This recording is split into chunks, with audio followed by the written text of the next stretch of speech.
It was supposed to be just another luxurious night. The party on my yacht was in full swing. Expensive champagne, powerful guests, loud music, and laughter that masked hidden agendas. I was surrounded, yet completely alone. Something deep inside told me something was off, and then it happened. A blinding orange light tore through the sky, and in a matter of seconds, the entire scene turned into hell. The heat was unbearable. The ground shook. Glass exploded into my face. The blast launched my body several meters away like I was nothing. The sound, God, that sound, was like the world splitting open. Screams, flames, blood, smoke, desperation, and amid the chaos, silence. Was I alive? For how long? The explosion felt like a calculated attack. The fire had a life of its own, devouring everything, furniture, curtains, people. My hearing was gone. All I heard was a ringing that pierced my brain. I crawled, aimlessly. The pain was unbearable, but something inside me screamed louder. This was no accident. It felt personal. Someone wanted me dead, but they failed. And from that failure, something else was born. Rage, vengeance. I could smell the fear in the air. Sirens howled in the distance. The yacht glowed like a funeral pyre. This was no party anymore. It was war. And somehow, I was still breathing. Rescue teams pulled me out like I was another corpse. The press had arrived. Cameras flashed, desperate for a headline. No one knew who I was yet. Covered in blood, soot, and open wounds, I was unrecognizable. But then, they found my ID. It's him, the millionaire. The whispers turned into wildfire. My name was trending worldwide within minutes. Even unconscious, I knew this was only the beginning. Someone pulled the trigger, but I was still alive. And that would be their biggest mistake. The hospital was chaos. Doctors rushed. My name flashed on every news channel. Explosion on luxury yacht. Millionaire in critical condition. My so-called friends, gone. My partners, silent. My enemies, celebrating. But they didn't know. I was listening. Every word, every lie whispered behind closed doors. They thought I was out, but I was watching. The predator they tried to burn was rising. The man I used to be died that night. The one who survived was dangerous. I had been reborn, and they had no idea what that meant. Meanwhile, investigators scrambled for answers. Official statement, electrical malfunction. But I knew better. Someone lit that fire. I could already picture the suspects in my head. That blast didn't just destroy my yacht. It shattered the surface of a deep web of betrayal and greed. The screams, the fire, the terror, it all stayed with me, and it would fuel everything I'd do next. I'd survived hell. Now I carried a new mission, to find out who lit the match, and why. I had one life left, and this time, I wouldn't go down quietly. The first time I opened my eyes in the ICU, the white ceiling above me looked blurry, distant, like I was still inside the explosion. The lights flickered as if trying to send me a message. Machines beeped around me, syncing with the burning memories still echoing in my head. I couldn't move. My arms were wrapped in thick bandages, my face covered, and a dull pain pounded somewhere deep inside my skull. Doctors came and went, whispering as if I couldn't hear them, but I could. "We don't understand how he survived," they said. "His body was thrown over 50 feet. They kept repeating it. "We don't know how." And truth be told, they weren't wrong. That kind of blast? It was designed to kill. But somehow, I made it. Broken, scarred, but not finished. Whispers started spreading fast. Nurses exchanged glances. Journalists swarmed the hospital entrance, and even the authorities were demanding access to my medical file. The world was desperate to make sense of the miracle. They started calling me the man who cheated death. The first leaked pictures of me in the hospital went viral. I was almost unrecognizable, just a ghost of the man I used to be. The confident, powerful businessman everyone feared, gone. What was left was a bruised, bandaged version of myself. But if anyone looked closely into my eyes, they'd see it. I wasn't broken, I was silent. Because those who survive death don't come back the same, and I was never ordinary to begin with. Some said it was luck, others called it divine intervention, but I knew better. It wasn't luck, it was willpower, pure, raw survival. Something inside me refused to die. Maybe it was rage, maybe it was instinct, or maybe it was the quiet voice in the back of my mind reminding me, if you die now, they win. And that I couldn't allow. Even as tubes filled my body and I couldn't speak, I made a promise to myself. that the moment I stood up again, I'd find out who did this. And when I did, they'd learn that trying to kill me wouldn't bury their sins. It would only delay the consequences. My name was back in every headline. News anchors, blogs, social media. Everyone had a theory. The millionaire who rose from the flames. Some called me lucky, others a miracle. But no one truly knew what happened that night. Yes, I survived, but not without a price. The physical pain was brutal, but nothing compared to the pain of betrayal I hadn't even uncovered yet. I could feel it, almost like an animal sensing danger. Someone close to me had a hand in this. People who toasted with me that night, people who smiled while pouring poison into my glass. Those were the most dangerous, and they were walking free while I fought for every breath. But they didn't know that I was watching, and I was remembering every name, every detail. The hospital became my battlefield, and I was preparing for war. Then, something happened that I still can't explain. A nurse rushed into my room with wide eyes, clearly shaken. She said there was a man asking to see me, a priest. No family members knew him. He wasn't on any visitor list. No one had ever heard of him. And yet, he claimed he had a message for me, urgent, something that would change everything. Even under the haze of heavy medication, my body reacted. Goosebumps ran up my arms, and suddenly, I understood. Maybe I didn't survive just out of instinct. Maybe I lived because the real story, the one that would shake the world, was just beginning. To the world, I was a symbol of success, the self-made millionaire, the man who rose from nothing and built an empire. But no one climbs that high without leaving scars, on others and on themselves. The truth is, my path to the top was paved with dangerous alliances, dirty contracts, and promises that should have never been made. When you rise too fast, you step on sleeping snakes. And the worst part, some of them never forget. My empire started with a risky investment in construction. The profits came fast, but so did the corruption. Greedy partners, backroom deals, and crooked politicians. There were bribes, threats, manipulations. I told myself it was all part of the game, and for a while, I played it well.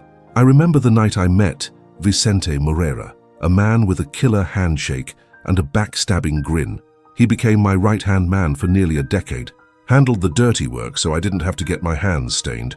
I looked the other way. It's easy to pretend when the money's good, but Vicente started getting reckless. He blackmailed suppliers, threatened employees, and when I finally confronted him, it was too late. He knew everything, every skeleton in my closet. He had become a ticking time bomb, but he wasn't the only one. Quietly, others had joined him, feeding off the rotting foundation beneath my fortune. And I, too arrogant to see it, let it grow. I thought I was in control. I wasn't. Time doesn't forget, and the sins I buried started crawling back from the shadows, including lost love, especially Lara, the only woman I ever truly loved, and the one I betrayed in the worst way, not out of malice but out of fear. Lara was the daughter of one of my biggest investors, a ruthless man who didn't blink at threats. When he found out about us, he gave me a choice: end it or watch everything I built disappear. I chose the empire. I left Lara, and years later, I heard she tried to take her own life. I never forgave myself. Deep down, I always knew, someday I'd pay for that. And lying in that hospital bed, piecing everything together, it hit me. This explosion wasn't just an attack. It was a reckoning, a bill coming due for the life I led. Images of the fire flashed through my mind, and with them, faces. Some I hadn't seen in years, but all of them had one thing in common: a reason to hate me, a reason to want me gone. And it was becoming clear, this wasn't random. This had the fingerprints of someone who knew me, someone who had been close. The explosion wasn't just about eliminating me, it was symbolic. They wanted to erase me, to reduce me to ashes, but they failed. And now, as every memory returned, I began fitting the puzzle together. The traitor, or traitors, were closer than anyone thought, and soon the world would know their names. For years I believed money could cover my sins, that silence could bury guilt, but every choice leaves a trail, and the ghosts we try to hide always come knocking. Maybe that's why the priest showed up. Maybe he wasn't just a messenger. Maybe he was the embodiment of everything I tried to forget. This wasn't just about the explosion anymore. It was about everything. The people I hurt, the power I abused, the loyalty I shattered, and now the past was demanding its due. But I wasn't moved by guilt. No. What burned inside me wasn't regret, it was rage. If they wanted to put me on trial, they'd have to do it while I was still breathing, And more than that, they'd have to watch me rise. The media tore into the case like vultures on fresh meat. While I was still in recovery, the headlines had already shifted to one burning question. Was it sabotage? The accident theory began to fall apart fast. Explosive experts spoke out. They said the blast wasn't consistent with an electrical fault. Not even close. This wasn't an accident. It was calculated, deliberate, and as the truth started to surface, the spotlight turned toward those closest to me, my business partners, my friends, even my own family. Who had something to gain from my death? Who stood to benefit the most from my disappearance? That question didn't just haunt the media, it haunted me, day and night. Theories started pouring in. Some believed my empire was on the brink of collapse, and I had faked my death to disappear. Others speculated there was a corporate war going on behind the scenes. A leaked statement, probably from a former employee, claimed I had recently fired several executives for embezzlement. That lit a fire. Suddenly, names were flying around. Flavio, my CFO who knew too much. Roberta, my ex-girlfriend and business partner in 3 companies. Even my sister, Helena, the one who never forgave me for keeping her out of the family's financial control. I saw their faces on the news, and my gut twisted. The worst part? Any one of them could have done it. The media camped outside their homes. Reporters staked out airports, chased cars. Every word, every gesture, every look was analyzed as if it were a confession. Flavio stayed silent. Roberta lawyered up. Helena cried on national television, saying she loved me like a brother. But I knew that look in her eyes. Tears don't wash away ambition. Online, the public was torn. Some wanted justice, others didn't believe me at all. And me? I watched from my hospital bed, powerless for now, but piecing it all together. This wasn't random. It was cold, surgical. The ones behind it weren't hiding. They were moving, erasing their tracks before I got back on my feet. Inside the hospital, doctors spoke of recovery, but what I needed was truth. I started asking the nurses for news clippings, reports, anything. I had to reconstruct the scene. One of my former security guards came to visit and let something slip. The yacht's security cameras had been down for maintenance the day of the explosion. Coincidence? No, that was sabotage. My mind was on fire. Every detail aligned with disturbing precision. They wanted me gone, and worse, they thought I wouldn't survive. But they were wrong, dead wrong, because the man they tried to bury was starting to see everything clearly. And the masks they wore? They were already beginning to crack. And in the middle of all that tension, the priest's presence became impossible to ignore. He was still in the hospital. No one could explain how he got there, not even hospital management. It was like he simply appeared, always at the right time. He didn't say much, he just watched.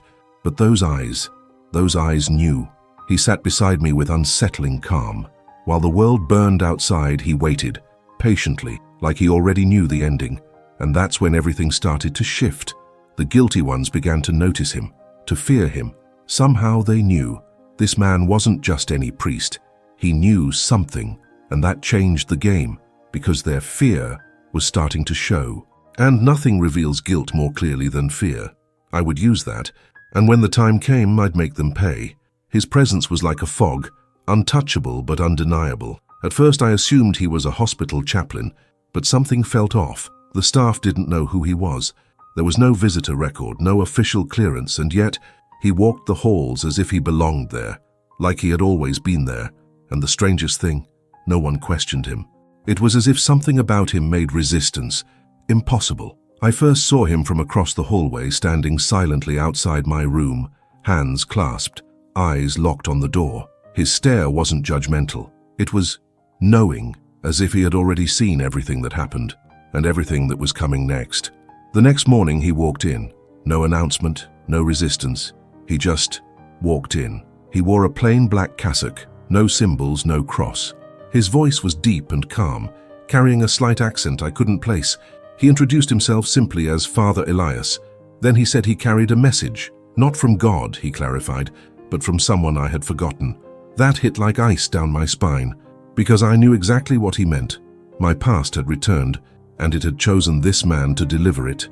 He stepped closer to the bed and placed a small wooden box on the table beside me. When you're ready, he said, open it. But know this, what's inside could set you free or destroy you. Then he walked away.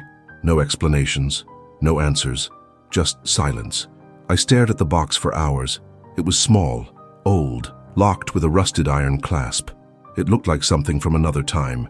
But what truly froze me wasn't the box. It was the certainty that whatever was inside could change everything. Documents, photos, proof that the explosion wasn't random, but part of something bigger. My pulse raced. My instinct told me to wait, but my soul craved the truth, and deep down I knew this priest wasn't just a messenger. He carried secrets, and maybe he carried redemption. Over the next few days, Father Elias came back 3 more times, always at the same hour, always unannounced. He never mentioned the box. He just sat beside me and spoke in riddles. Justice doesn't sleep. It waits in silence for the right time. Or, the poison they gave you was mixed by familiar hands. Every word was a riddle, but also a trigger. I began to have strange dreams. Old memories returned like sharp flashes, situations I had buried, people I had forgotten, regrets I never faced. It was like he awakened something inside me, a long dormant conscience, and the more he spoke, the clearer it became. Someone from my past regretted something, and they had sent him to fix what couldn't be undone. But nothing prepared me for his 5th visit. That morning, he entered holding an envelope.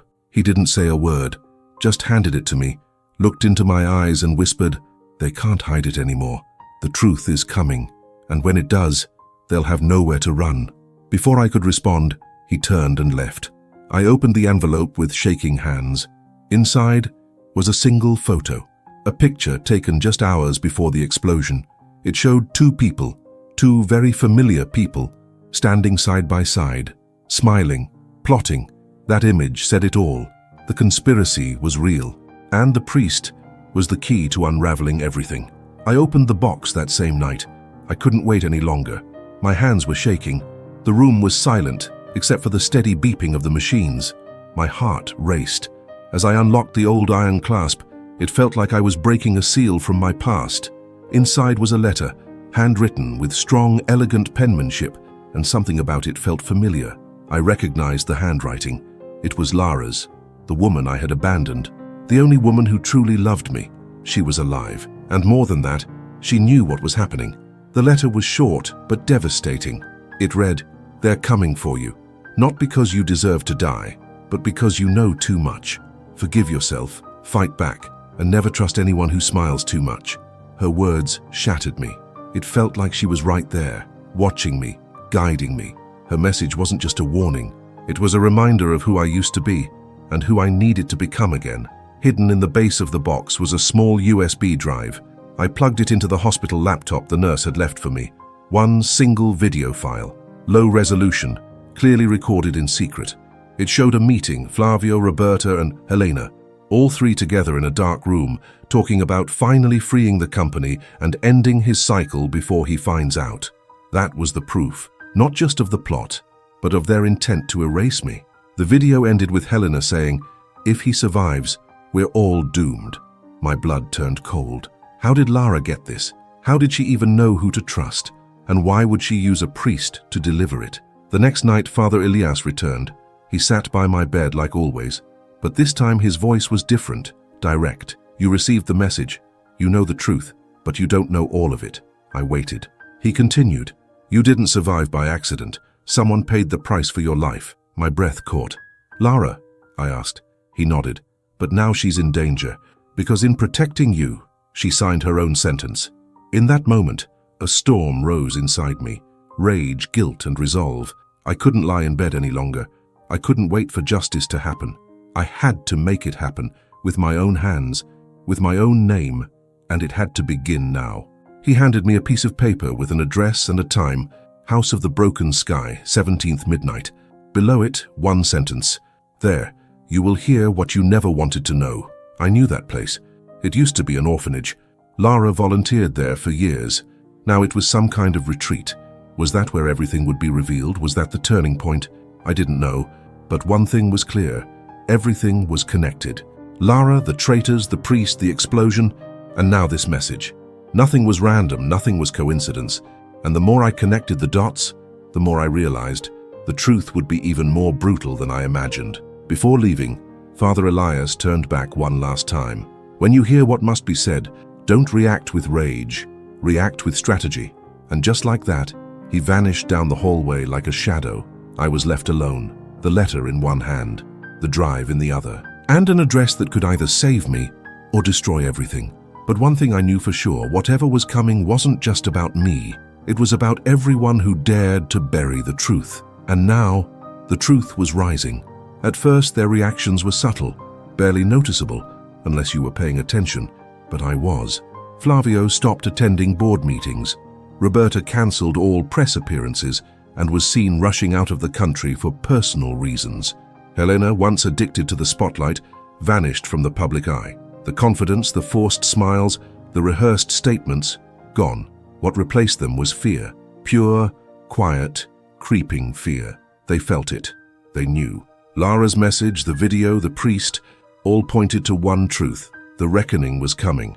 And for those who built their power on lies, nothing is more terrifying than the truth on the horizon.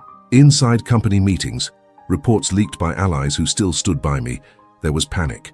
Flavio refused to address the incident. He sent others to speak on his behalf. Roberta, once composed and charming, was seen crying in the restroom after every legal briefing. Helena, she sent a direct message to one of my old attorneys. Do you think he'll want revenge or justice? That sentence told me everything I needed to know. She was scared, and maybe, just maybe, she was sorry. But their regret didn't come from guilt.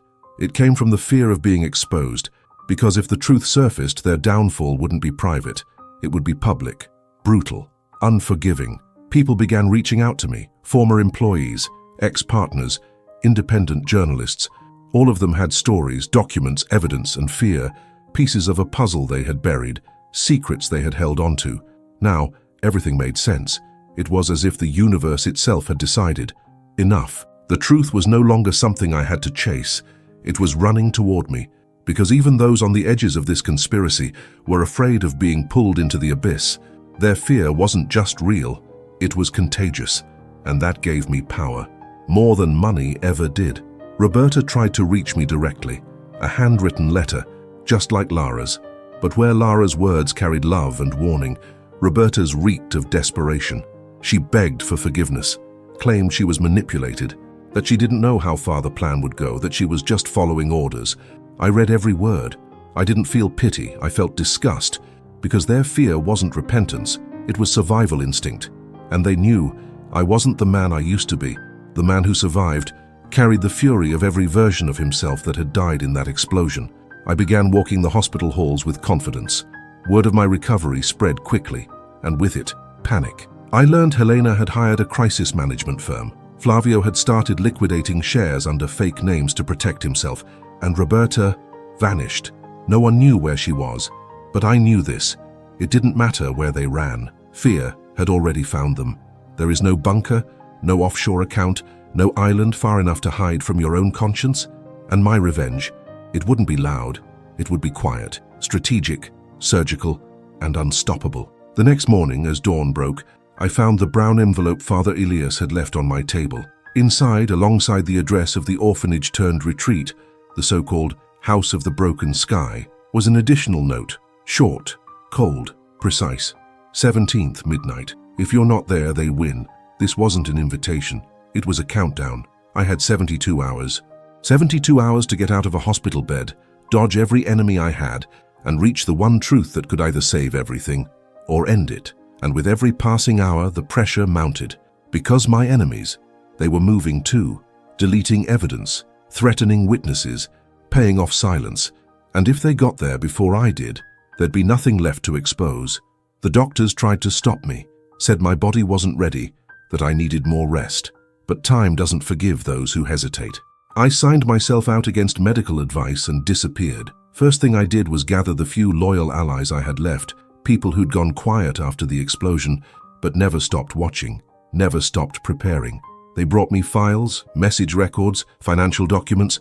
Every thread pointed to something much bigger than I'd ever imagined, and at the center of it all was Lara. She wasn't just a witness, she was the key, and now she was in danger. While I fought to stand back up, my enemies fought to bury the truth. They hired hackers, spread lies, paid journalists. A rumor surfaced that I had faked the explosion to escape justice. It was the perfect narrative, blending pieces of truth with total fabrication. The public began to doubt. All it took was one viral headline. Did he cheat death or fool us all? That's what they wanted, to destroy my credibility before I could speak. And I knew, if the truth wasn't revealed by midnight on the 17th, it would all be over. They'd finalize their deals, clear their names, disappear, and I'd be nothing more than a disgraced memory. Lara would be silenced, and the truth would stay buried forever. Every minute mattered. Every move had to be planned. Getting to the house of the broken sky couldn't be straightforward. I was being followed. My phones were tapped. My name was on blacklists. I used alternate routes, switched vehicles, changed my identity. I became a ghost. For the first time in years, I left behind the man in the spotlight and moved through shadows. And in that darkness, just hours before the final meeting, I received another message from Father Elias. A final warning. What will be revealed changes everything, but it only matters if you're alive to tell it. The message was clear. Someone wanted to stop me from reaching that house, and the last stretch of this journey would be the most dangerous. On the 17th at 11:40 p.m., I arrived near the old orphanage. It was dark, quiet, isolated. No cars, no lights, just one figure waiting on the steps. The priest, sitting calmly, holding a crucifix in one hand and an envelope in the other. He stood as I approached, looked me in the eyes and said, "You made it, but we're not alone." And in that moment, I understood. Time was up, and the final confrontation had already begun. The door to the house of the broken sky creaked like it had held back the truth for too long. Father Elias stepped in first. I followed, heart pounding, senses sharp. The place was simple, but heavy, sacred almost. Old wooden floors, faded portraits of children. The smell of incense hung in the air like a memory. We walked to a back room, just one table, 2 chairs, and a laptop, screen glowing, paused on a video file. The priest turned to me and said, "You can leave here with vengeance or justice, but never both." I didn't reply, because I already knew. This time they'd be one and the same. He hit play. The video wasn't just a clip, it was a dossier, a war file, compiled by Lara. Dates, names, offshore transfers, falsified contracts, recorded calls. Every frame hit like a punch to the gut. Flavio funneling money into foreign accounts, Roberta leaking internal documents to international competitors, and Helena orchestrating meetings with the board to have me declared mentally unfit so she could seize control of everything. It wasn't just betrayal, it was assassination, cold, calculated, and almost successful. But what they didn't know was that Lara had figured it out long before the blast, and instead of confronting them directly, she went to Father Elias, not for prayer, but because he had once been a child in that very orphanage. Now a man of faith, but also of connections. A strategist. Together they built a silent web, collected evidence, documented everything. Lara knew I'd never let her get involved, so she worked in the shadows. And when the time came, she trusted only one man to pass it all on. Not when I was angry, not when I was broken, but when I was ready. And that moment was now. The envelope Elias brought wasn't just full of evidence. It held a plan, a surgical guide, step by step, how to turn every piece of data into a weapon. Leak it to the right journalists, freeze the stolen funds, flip the public narrative, turn the man accused of faking his death into the survivor of a corporate assassination. Lara had laid the entire path out, and now it was my turn to walk it. The priest looked at me with steel in his eyes. "You won't destroy them with rage, you'll destroy them with truth." And in that moment, I finally understood. Vengeance doesn't need to be loud, it just needs to be true. The days that followed were precise. Anonymous leaks, exclusive documents sent to journalists, secret meetings with prosecutors. Everything moved like clockwork. And then, the final blow, a press conference. Me, alive, standing, with the truth in hand, on national television. I didn't need to say much, I just showed them. Contract after contract, transaction after transaction. And then, the video, the 3 of them, plotting, together. The nation froze. Helena collapsed on live TV. Roberta was arrested at the airport. Flavio tried to run, but this time truth ran faster. The reaction was immediate. Within hours, the video had spread across the country and beyond. There was no denying it anymore. No more PR spins, no more fake stories. The truth had spoken, with evidence, with voice, with the strength of a man who didn't just survive, but came back more powerful than ever. One by one, the traitors fell. Helena was removed from the board and faced a full criminal investigation for corporate fraud and attempted murder. Flavio, caught trying to flee the country with forged documents, confessed part of the plot in exchange for a reduced sentence. Roberta, abandoned and cornered, tried to claim insanity, but the psychiatric report was clear. She knew exactly what she was doing. I watched it all unfold from a distance. No press tours, no celebrations, because this wasn't about revenge anymore. It was about rebuilding. The company was overhauled. The employees, once fearful and silent, smiled again. The investors who once doubted me publicly apologized, and the media that once painted me as a fraud now begged for interviews. I declined them all. No headlines, no memoir, because this story wasn't entertainment. It was a scar, one that had finally begun to heal. Lara was never seen again, but Father Elias brought me a final letter from her. A short, quiet goodbye. Now you are free. Protect what's still good inside you. That's what made me love you, even when the world said I was insane. I read it alone, standing on a cliff where we used to go back when love was still simple. And in that moment, I understood. The greatest revenge is staying alive, not out of weakness, but out of wisdom.